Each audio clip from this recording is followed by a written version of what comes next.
मैं तुम्हारी माँ के बंधन में और नहीं रह सकती। मुझे अलग घर चाहिए जहाँ मैं खुल के सांस ले सकूं। पलक रवि को देखते ही जोर से चिल्ला उठी। बात बस इतनी थी कि सुलभा जी ने रवि और पलक को पार्टी में जाता देखकर इतना भर कहा था कि वो रात 10 बजे तक घर वापस आ जाए। बस पलक ने इसी बात को तूल दे दिया और 2 दिन बाद ही उसने किरण के घर किट्टी में उसे मकान ढूंढने की बात भी कह दी। मुझे मम्मी जी की गुलामी में रहना पसंद नहीं है। पलक, तुम्हारी तरह मैं भी एक दिन यही बात सोचकर अपनी सास से अलग हो गई थी। किट्टी खत्म होते ही किरण पलक से मुखातिब थी। तभी तो आप आज़ाद हो, पलक ने चहक कर कहा तो किरण का स्वर उदासी से भर गया। किरण पलक से 10 वर्ष बड़ी थी। नहीं, बल्कि तभी से तो मैं गुलाम हो गई। जिसको मैं गुलामी समझ रही थी वास्तव में आज़ादी तो वही थी। वो कैसे पलक? जब मैं ससुराल में थी दरवाजे पर कौन आया मुझे मतलब नहीं था, क्योंकि मैं वहाँ की बहू थी। घर में क्या चीज़ है क्या नहीं इससे भी मैं आज़ाद थी। दोनों बच्चे दादा दादी से हिले थे। मुझे कहीं आ जाने पर पाबंदी नहीं थी, पर कुछ नियमों के साथ जो सही भी थे। पर जवानी के जोश में मैं अपनी आगे कोई सीमा रेखा नहीं चाहती थी।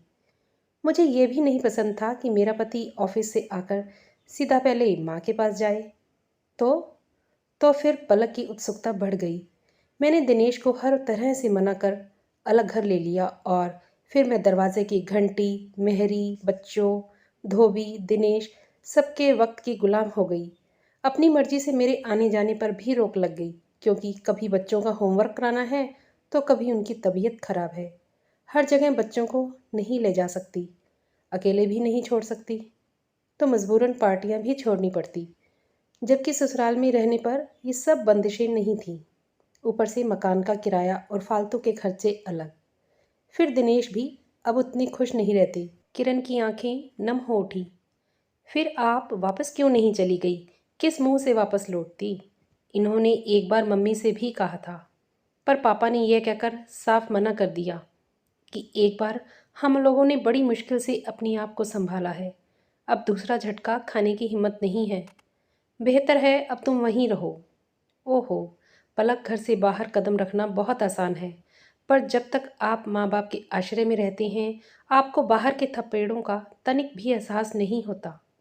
माँ बाप के साथ बंदी से ज़्यादा आज़ादी होती है, पर हमें वो पसंद नहीं होती।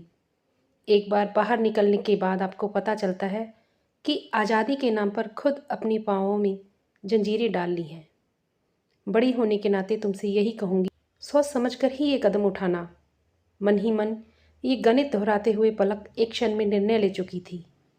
उसे किरण जैसी गुलामी नहीं चाहिए। घर की ओर चलते बढ़ते कदमों के साथ साथ वो मन ही मन बुदबुदा रही थी कि घर पहुंचते ही सासू माँ के पैर छूकर क्षमा मांग लूंगी और सदा उनके साथ ही रहूंगी। माँ बाप को साथ नहीं रखा जाता, माँ बाप के साथ रहा जाता है। दोस्त, वीडियो आपको कैसी लगी आप मुझे कमेंट सेक्शन में ज़रूर बताइएगा। अगर आप मेरे चैनल पर नई हैं तो आप सब्सक्राइब किए बगैर बिल्कुल भी ना जाइएगा। धन्यवाद।